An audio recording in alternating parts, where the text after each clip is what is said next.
My name's Dustin Hurt. I'm one of Discovery's Gold Rush, Whitewater, and I dig for gold for a living.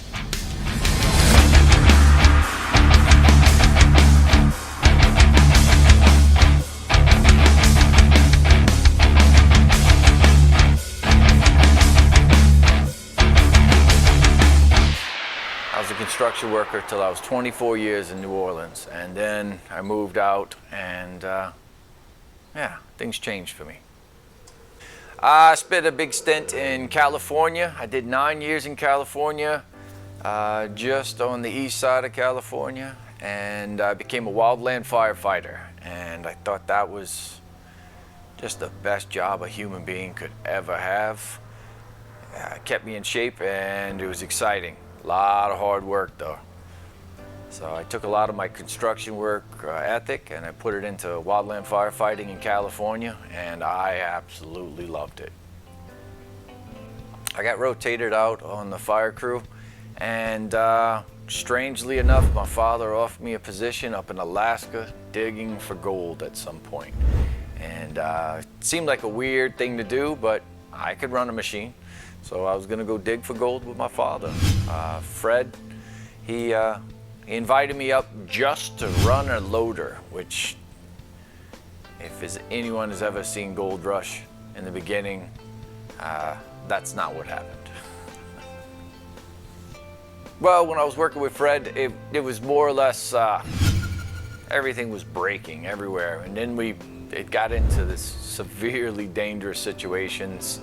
There was a big hole that Fred and I dug that was so scary that I swear I would never go down there again. It was a death sentence, and I can't believe we survived it. So I knew about gold mining, and over the years I started learning more and more about gold mining. I went from construction worker to a little bit of gold fever. Well, I worked with my father in construction in New Orleans for about 8 or 9 years, something like that. I grew up around his construction business, and we've worked together before, and it's never worked out. He and I just don't see eye to eye on things when it comes to work. I love Fred, and he, I don't know, he's just hard to work with. And I find when I'm working with him, I'm hard to work with too.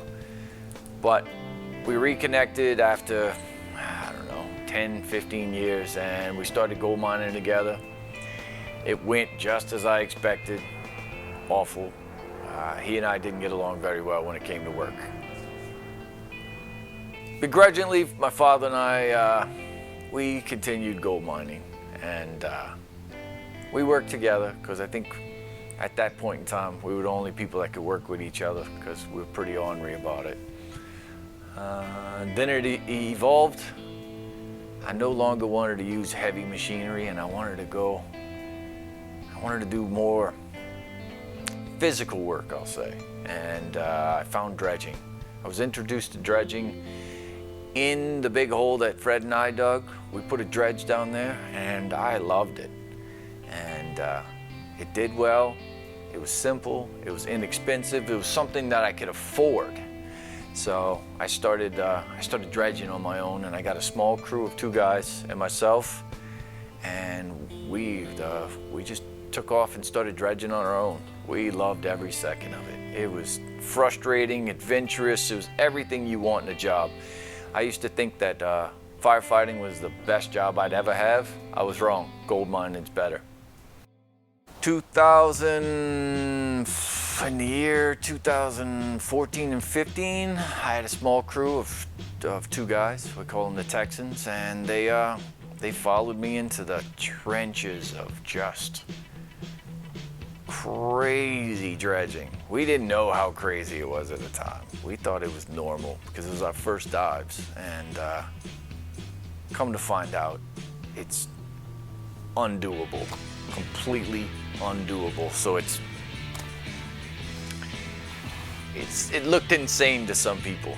So a lot of learning situations, and thankfully I didn't die. It was a big deal that I didn't die.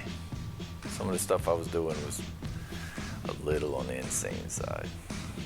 there's something about the idea of being able to pull gold out of the ground and make a living off of it. There's something I can't explain until it happens to you. If you dig this hole and there's something down there shiny enough, it'll change your entire life forever if it's big enough. It is the weirdest feeling, and it's the same reason people go throw dice at a table or play cards. They want to win, and they want to win big, and this is a huge gamble. You'll throw money into it, and all you can do is hope, and when you come up empty, it's that same feeling. I busted again, and then one day, you know it's gonna happen. You know there's gonna be a pile of gold down there, and it's gonna change your entire life, and that's why we're out there. About a year and a half ago, we were at the bottom of Nugget Bowl, and there was a rock so damn big that it might as well have been a Volkswagen. Just a big, and I knew I didn't have anything to move it, so I instantly started looking for underwater means of moving this thing. This boulder was so damn big. It was about 8 or 10 feet across and about 6 to 8 feet thick, and there is nothing in my arsenal that was gonna move it. So I had to turn to the internet and try to pick everyone's brains and go through all the crap on the internet to find out what's gonna help me move this. And just by chance, I ran into Nemo, and they have a cordless underwater hammer drill. The answer to my prayers is what it was. It worked out so it changed my job so much that nothing can stop us now. So in the combination between the blasters that I have and the drill that I have, there is no rock that can stop me. And that was not the case only 2 years ago. And it's changed everything. I have no idea how we would have moved that rock. What we've tried to do in the past is we just nudge them a little bit. We nudge the rock just a little bit, and we dig in that space, and then we try to nudge the rock back over to the other side and but this rock was so big, we weren't gonna nudge it. It wasn't gonna move, and if we had moved it, we would have missed out on a huge payday, because I think we found up to 30 ounces or something like that underneath that rock. So the drill and the blasters that I got for this situation paid for themselves pretty quickly when you look at $2,000 an ounce, and that's it's $80,000 for one rock basically being moved. That's pretty amazing. So whenever we ran across a rock that was just too big to move, even my father found one rock he couldn't move. We went and popped it off for him as well. Like, it just basically, you're stuck, this will fix it. Go break that rock, and it was just that simple. We got fast at it. It wasn't a daily thing, but when we needed it, there was nothing else that could be used. And I know that they make pneumatic air compressor hammers, but we cannot fly the air compressor that it takes to get out there. It is so heavy, I could never put it out there. It just would never work. It's just not an option for us. So a cordless hammer drill just came in and saved the day. I couldn't believe it existed, and when I found out it existed, I contacted Nemo, and I am so glad that I found them on the internet just at random, because, well, it's been working out quite a bit. There are cases now when the water's high and I have to put bolts underneath. I know I can use the Nemo drill at the bottom, and it could be underwater, and we can put bolts down there now. I could put bolts underwater. We could build underwater if we wanted. And the options are pretty limitless if you can get it to work perfectly. There's literally been times when I had a regular hammer drill, and we have to get down to the bottom of the edge of the water. And what I'll do is, when the current's coming through just really, really strong, I'll stand there and I'll do like this, and I'll I'll put my hands and my legs and my body in the way so one of my guys can get down below the water's level so the drill's not getting wet. And he drills, and I'm just trying to hold the water and deflect it. Now it's probably not going to happen that way anymore because we have a waterproof drill that I could just walk out there and it doesn't matter if it gets wet because, yeah, I don't know, it's just an underwater drill, so it's going to work out better. There's things I haven't used it for that I know I can. I'm so used to not having a drill that works underwater that I do all these other things, and maybe I'll have to start thinking of it differently.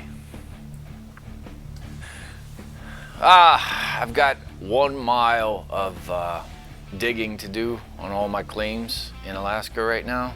Hopefully I get to expand that, but I absolutely am going to use more Nemo tools in this situation. I'm not sure what for yet, but they will be used.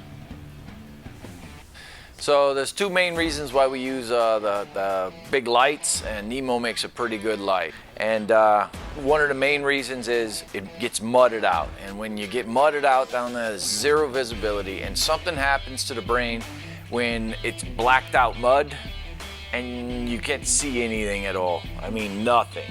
I mean, you could touch the glass and that's the only time you see anything. And it's really nice sometimes to actually make the mud glow. So you put this big giant light on you, and even though you can't see anything, the mud glows, and every now and then there's like a shadow in it from like mud or junk or air bubbles, and you can see stuff. Your eyes actually focus on something, and it helps a lot. The other thing that happens is when you're in white water, the bubbles, you don't think about it, but the bubbles over the top of you actually block out the light. It'll actually take enough white water over the top of you, and you got this beautiful clear water underneath, but it's blacked out. So it's just like night diving sometimes. So you put on the light and that's all you have is just the light. So you get enough white water, it's blacked out down there. So the lights come in handy, and the more powerful the light, the better, and Nemo has a really powerful light. Thanks for watching. Catch me next season on Gold Rush Whitewater.